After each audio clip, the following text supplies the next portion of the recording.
Welcome to the agenda. This week, we're here with the Delaware Center for Justice, which I'm just finding out has been in existence for over 100 years, 1920. Welcome to the agenda team. Thank you. Thank you for having Thanks us. so much.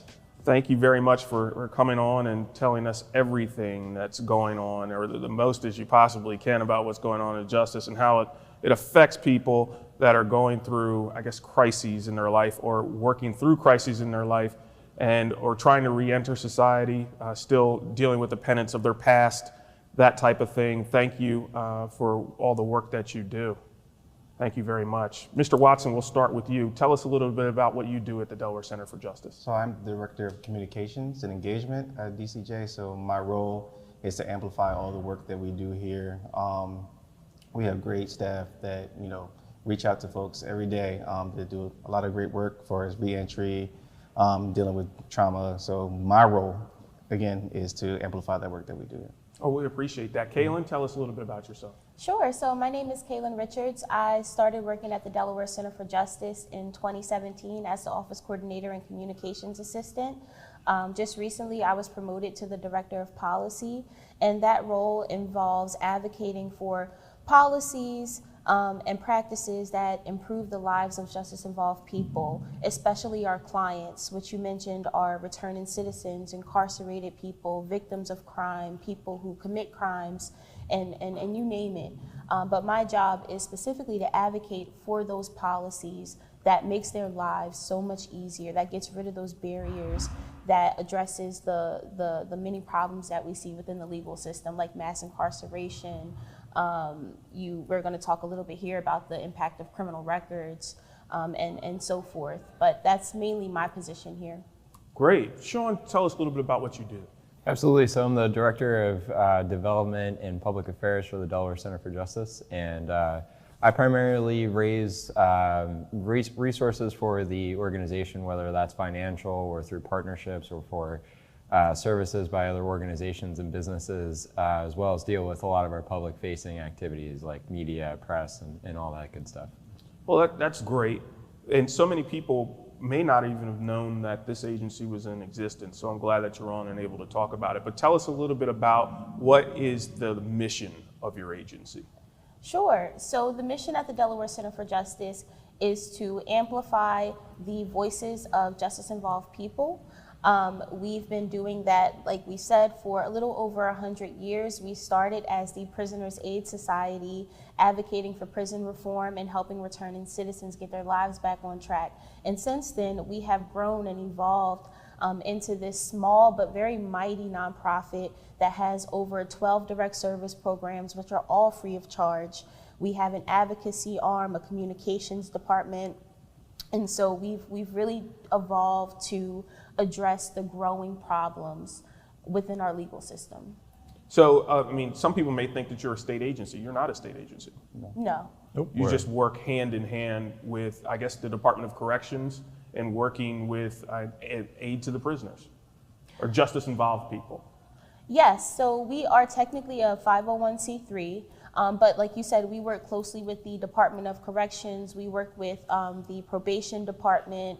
We work with specific prisons to offer our services. And so it sometimes puts us in a very unique position because we're working in spaces where we're advocating for change as well. Right.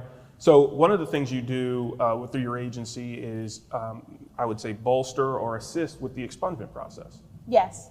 And tell us a little bit about that process for our viewers that don't know. Well, that's a great question, and it's also a loaded question, so I'll do my best to explain it.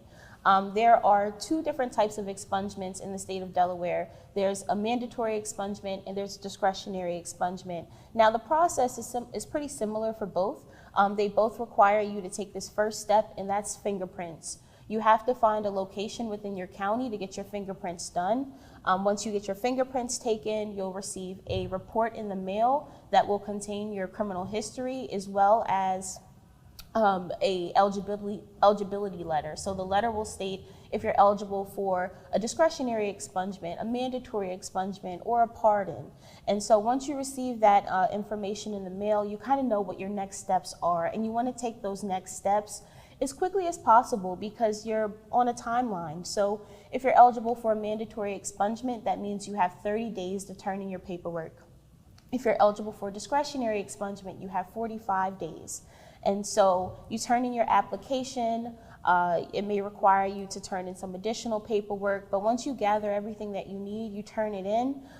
Each application costs $75, and that is due at the time of submission.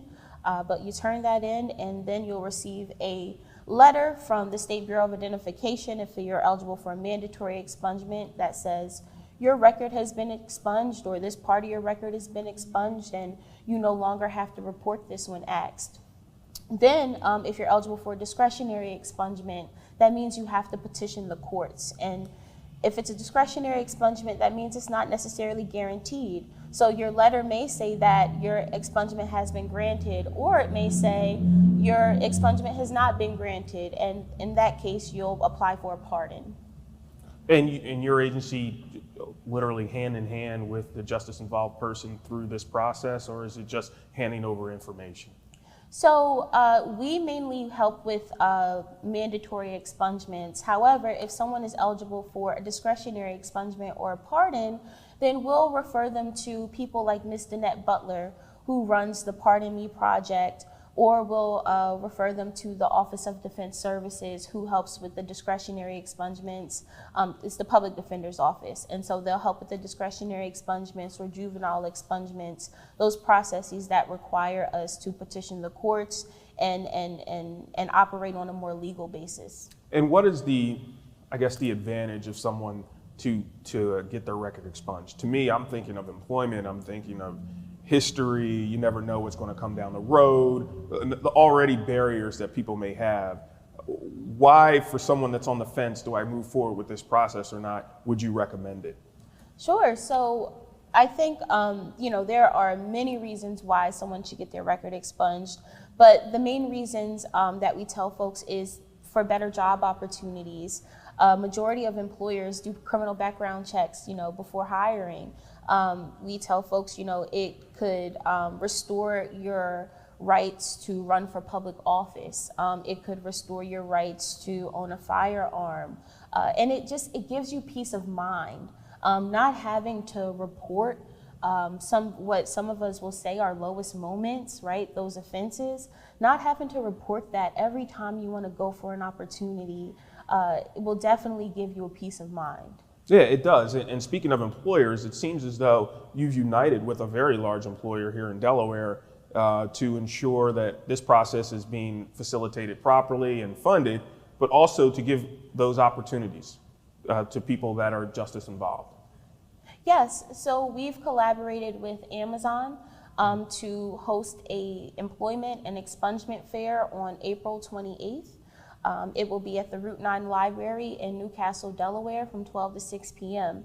And so what Amazon wanted to do was they wanted to help people expunge their records and open up the pathway to employment. But at the same time, they also want to be there to hire people who are either starting the expungement process or you're currently living with the record. And so they, tapped us, the Delaware Center for Justice, along with Ms. Danette Butler, who runs the Pardon Me Project. They tapped us to plan this event and to coordinate it in a way where we really, just want people to just show up. We are offering to cover all costs associated with it. So fingerprints are $52, expungement applications are $75. The pardon process, the cost will vary for that because you have to get court copies and court records, which are like $2 a copy sometimes, and that adds up. And so, we worked with this employer who's also the funder and the sponsor of the event to really give back to the community and let people with records know that they deserve a second chance, they deserve employment, and we believe in them. Some people may see this as what I like to call the self-licking ice cream cone, right? Big businesses coming in, they're saying, hey, it's this percentage of people that we need to work in our warehouses. So many of these are justice involved. I have no problem in paying the expenses and fees to work them through the process. But is there, in your opinion, a true caring, or is this all about business and dollars?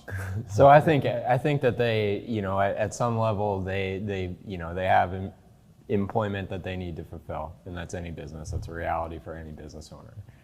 I think that this is one of those rare times where the needs of a business meet the needs of our clients.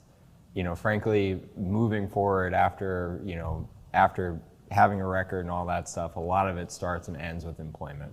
So whatever their motivations are, at least in our opinion, frankly, this is mutually beneficial for both our clients and for Amazon. Right. I can see that, and hopefully other employers, large employers, will kind of take the lead on this as well, and Amazon will be a trailblazer, so to speak, as far as getting this done. Yeah. Especially it's beneficial. And it makes sense. You have someone who is a misdemeanor offense for a nonviolent offense, having this weight on them as far as their record goes, it can affect them for the rest of their lives, as you said, not to be redundant, but I definitely see the synergy there, okay?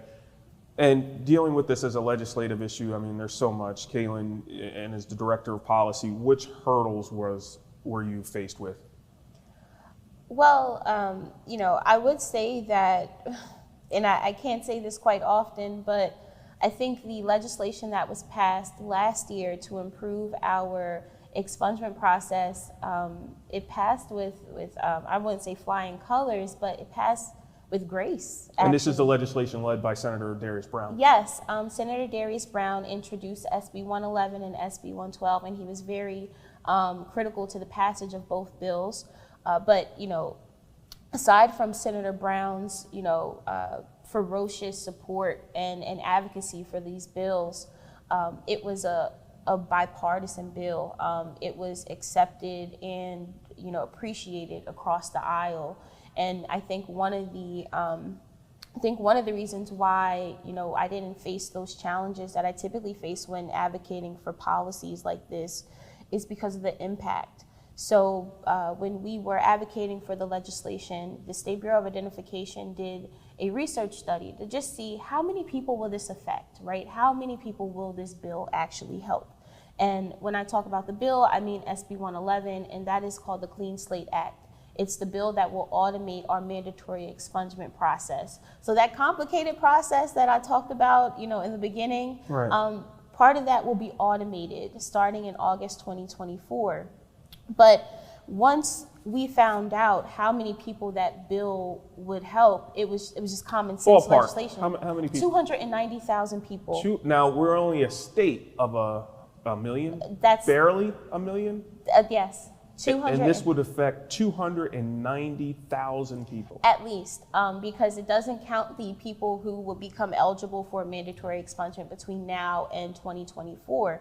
Researchers actually estimate that there's about between 300 and 400,000 people who are eligible for some form of record clearance in Delaware, but 290,000 people we know of are eligible for a mandatory expungement that has not gotten one. And so that Clean Slate Act that takes effect in 2024 would automate the expungement process. So those 290,000 people will be granted a mandatory expungement automatically instead of having to get their fingerprints done and return the paperwork. And it just happens. Just happens. So let me ask you a question. We might be going down a road that is, I guess, relative to what you're saying here, but that sounds like over-policing to me. You have 1 million people in the state, and 300,000 of them have some type of offensive record with the police department. Now, all of these weren't done in the same year, but that says a lot to the amount of policing that's going on. And out of those, how many of them were nonviolent drug offenses? How many of them were Class A misdemeanors? I mean, things that really could not be dealt with from a law enforcement perspective. Now, this is just my layman ideas, but seeing that, I think this is probably why Senator Brown was so adamant about getting this passed. Do you feel the same way? I mean, you guys see the numbers every day, you deal with the people. Is this something that you see? I think that DCJ would argue that for a vast majority of that 290,000 individuals who are eligible for a mandatory expungement, at the time of the offense that they committed, they were probably unaware of what they were doing was either against the law or what the consequences of doing that would be. And I think DCJ would argue that we need to significantly review our criminal code and figure out which offenses are actually keeping people safe, which offenses are protecting our communities, and start filing off some of them that can lead to this sort of expungement process. So what would you say to the person at home that's watching this that says, they did the crime? Why are we doing this? This is them. They have to live with their decisions. Unfortunately, the price of your decision is you have a criminal record now. And as an employer, I want to know that. What would you say to those people, or how could you change their minds in their way of thinking? Great question. So one of the things that I would say is, one, again, we are not the total sum of our mistakes. We make mistakes. We are very human. But also, like you said, over-policing exists. We know that the criminal legal system was not actually set up for Black and brown people to thrive. It was actually set up to do the exact opposite. It was set up to target Black and brown people and poor people.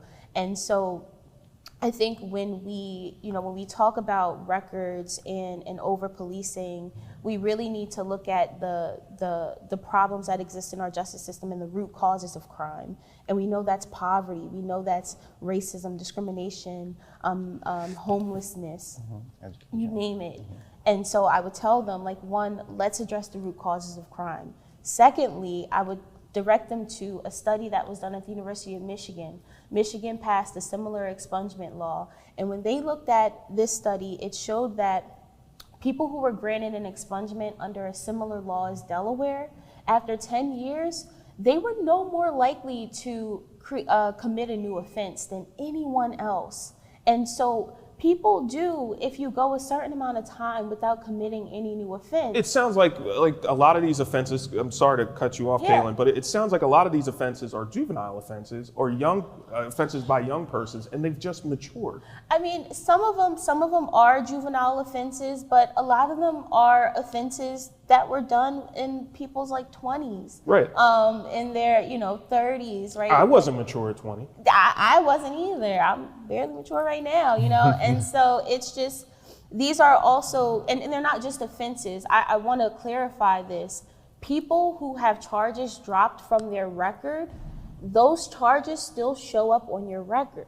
So say if I was found innocent of assault, that's still on my record. It shows up as null prossed or dismissed, but it's still on my record. And a lot of people don't know that. So if you think that if I was found innocent of this charge, why is it on my record?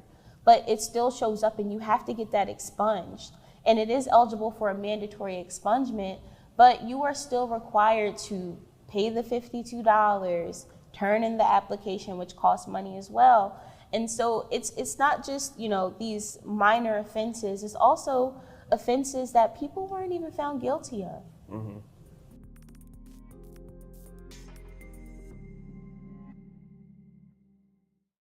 Let DART do the driving. DART First State provides transportation that is clean, safe, reliable, and affordable. Plan your trip and get real-time bus information with the free DART Transit app. Scan your phone to pay your fare with the free DART Pass app. So what are you waiting for? Try transit today. Visit dartfirststate.com or call 1-800-652-DART.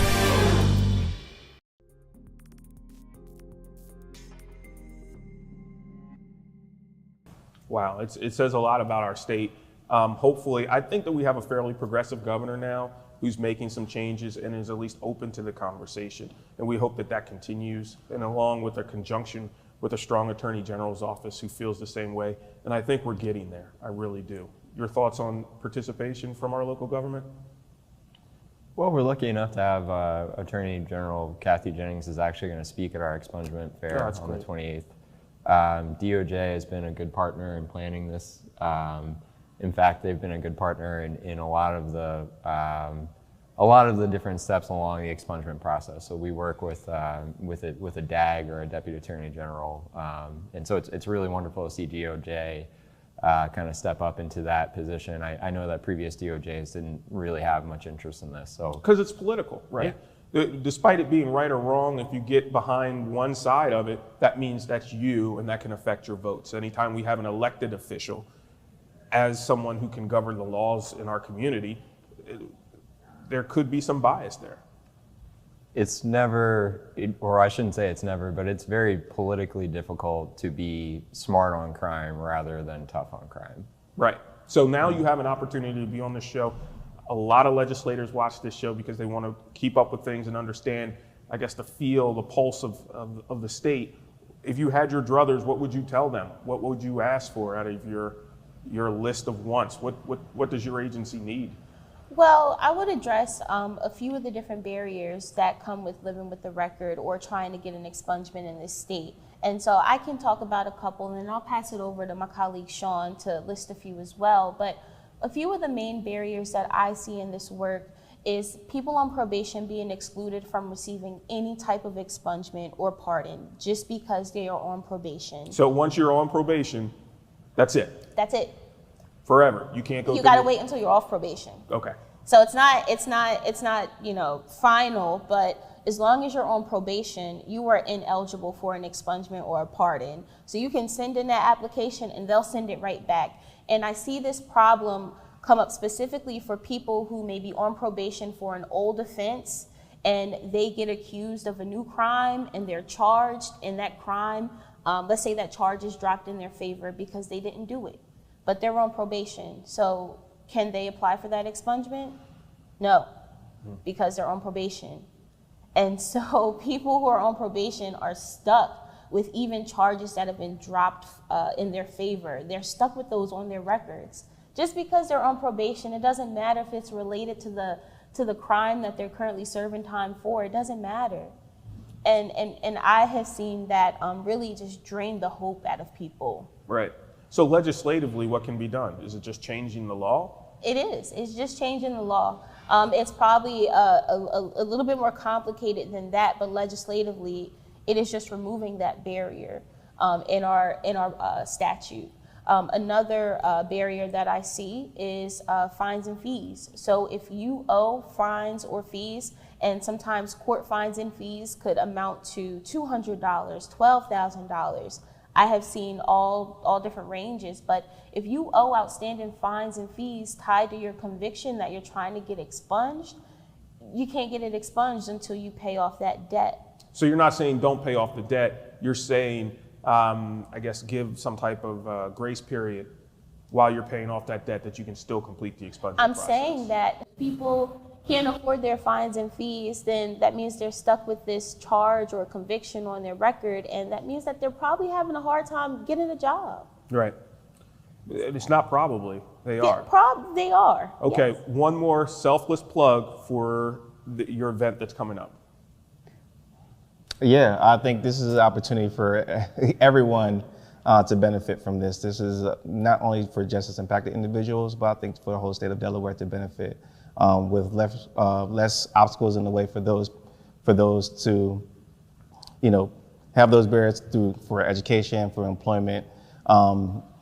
We're here for the successful and overall for When is it again? That is for April 28th at the Newcastle County Route 9 Library. And is there a website, a web address? bit.ly/Second Chances Fair. One more time. bit.ly/Second Chances Fair. Okay. Well, thank you very much for being on the agenda. We hope that you guys will come on again. Thanks for having us. No problem. We'll see you next week right here on the agenda.